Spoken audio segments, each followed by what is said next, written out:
சட்னி எப்போ எங்கள் வீட்டில் செஞ்சாலும் இப்படி தான் காலி பண்ணிடுவாங்க, மிச்சம் இருக்கவே இருக்காது. அந்த அளவுக்கு செம்ம டேஸ்ட்டாக இருக்கும். மறக்காமல் செஞ்சு பார்த்துட்டு எப்படி இருக்குன்னு சொல்லி கமெண்ட் பண்ணுங்கள். ஒரு அரை மூடிக்கு கொஞ்சம் கம்மியாக தேங்காய் எடுத்துக்கிறேன். அதை விட அதில் பாதி அளவுக்கு நான் வந்து பொட்டுக்கடலை எடுத்துக்கிறேன். இது ரெண்டும் சேர்த்து அதுக்கப்புறம் இந்த அளவுக்கு பார்த்திங்க அப்படின்னா புளி எடுத்துக்கோங்க. புளி கொஞ்சம் வறண்டுச்சுன்றதுனால நான் தண்ணியில் ஊற வைக்கிற போகிறேன். எப்பயுமே வந்து நான் சுடு தண்ணியில் தான் ஊற வைப்பேன். சுடு தண்ணி ஊற்றினீங்க அப்படின்னா ஒரு 2 நிமிஷம் போதும், சீக்கிரத்துலேயே உங்களுக்கு சாஃப்டாயிரும். அரைக்கிறப்ப மைய அரைச்சி வரும். இல்லை பச்சை தண்ணி ஊற்றுனீங்கன்னா ஒரு 10 நிமிஷமாச்சும் உங்களுக்கு அதில் ஊறணும். டைம் இல்லை அப்படிங்கிறப்போ இந்த மாதிரி பண்ணிக்கோங்க. எப்பயும் போல் தேங்காய், பொட்டுக்கடலை, அதுக்கப்புறம் புளி கொஞ்சம் போட்டுக்கோங்க.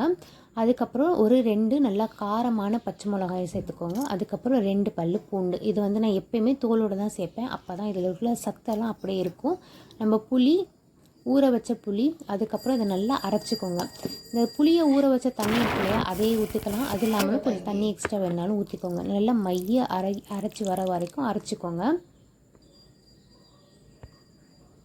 எப்பயும் போல் நம்ம தாளிப்புக்கு தேவையான பொருட்கள்லாம் நம்ம கடுகு, உளுந்து, அதுக்கப்புறமா கருவேப்பிலை, அதுக்கப்புறம் வரமிளகா இதெல்லாம் போட்டு எப்பயும் போல் தாளிச்சிக்கோங்க.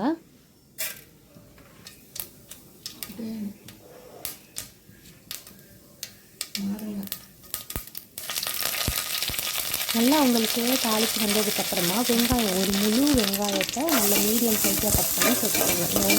இது நல்லா அந்த எண்ணெயில் வறுக்கணும். செம்ம டேஸ்ட்டாக இருக்கும். இது நல்லா உங்களுக்கு எண்ணெயில் ஃப்ரை ஆகி வரப்போ இதில் இருக்க லைட் ஸ்வீட்னஸும் சட்னியில் இறங்கி இந்த ஃப்ரை ஆகிற அந்த வெங்காயத்தோட டேஸ்ட் மட்டுமே செம்மையாக இருக்கும்.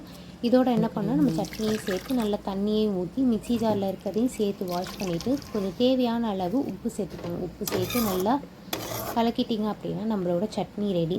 இது இல்லாமல் இதை நீங்கள் இட்லியோடையும் சர்வ் பண்ணலாம். இல்லைன்னா நல்லா மொறுன்னு தோசை சுட்டு நல்லா எண்ணெயை நல்லா ஊற்றி, நல்லெண்ணெயை ஊற்றியிருக்கேன்னா அந்த மாதிரி நல்லெண்ணெய் நல்லா ஊற்றி ரோஸ்ட் ஆகிற வரைக்கும் நல்லா வெயிட் பண்ணி நல்ல ப்ரௌனிஷ் கலராக வந்ததுக்கப்புறமா ஒரு புரட்டி எடுத்துக்கணும். இந்த சட்னியை கெட்டியாக சாப்பிட்றத விட தண்ணியாக சாப்பிட்டா நல்லாயிருக்கும். நல்லா நிறைய சட்னி ஊற்றி இந்த மொறு தோசையில் அந்த சட்னி நல்லா ஊற வச்சு எடுத்து சாப்பிட்றப்ப அதோட டேஸ்ட்டே செம்மையாக இருக்கும். உங்களில் எத்தனை பேருக்கு இது பிடிக்கும்னு சொல்லி கமெண்ட் பண்ணுங்கள். இதுக்கப்புறம் எதுக்கு வெயிட்டிங்? மறக்காமல் போய் இதை ட்ரை பண்ணி பார்த்துட்டு எப்படி இருக்குன்னு கமெண்ட் பண்ணுங்கள். வீடியோக்கு லைக் பண்ணிவிட்டு சேனலை மறக்காமல் சப்ஸ்கிரைப் பண்ணுங்கள்.